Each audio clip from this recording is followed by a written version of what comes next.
వర్గం నుంచి స్వచ్ఛందంగా విరాళాలు ఇవ్వాలనుకునే వాళ్ళు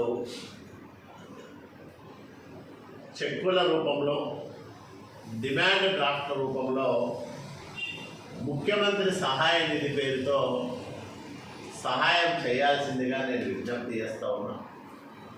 నా వంతు కర్తవ్యంగా, ధర్మంగా, వ్యక్తిగతంగా నేను 1,00,000 రూపాయలు వరద బాధితుల సహాయార్థం ముఖ్యమంత్రి సహాయ నిధికి ప్రకటిస్తూ ఉన్నాం.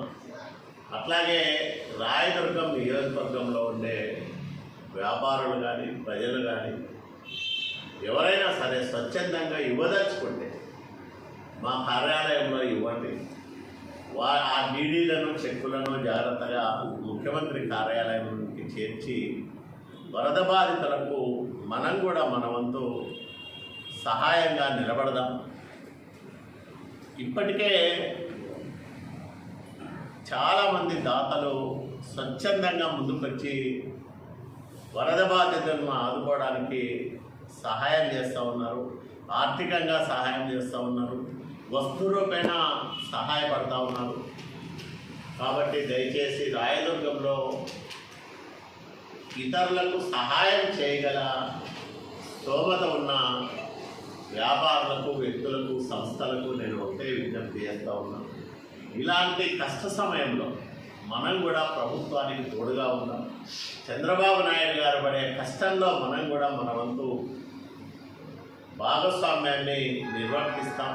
ఎందుకంటే గడిచిన 7 రోజులుగా నిద్రాహారాలు మాని నిరంతరం వరద సహాయక చర్యలను పర్యవేక్షిస్తూ ఉన్నారు చంద్రబాబు నాయుడు గారు.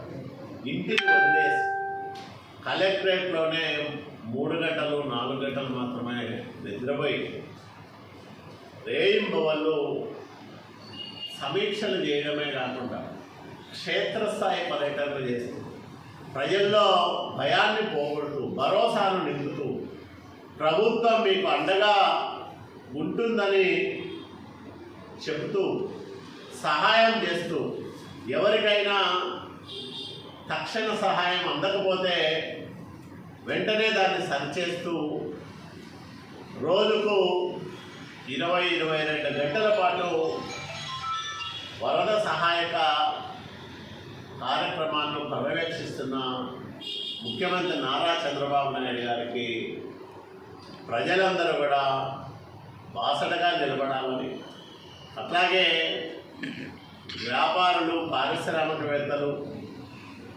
అందరూ కూడా స్వచ్ఛందంగా ముఖ్యమంత్రి సహాయ నిధికి విరాళాలు ఇచ్చి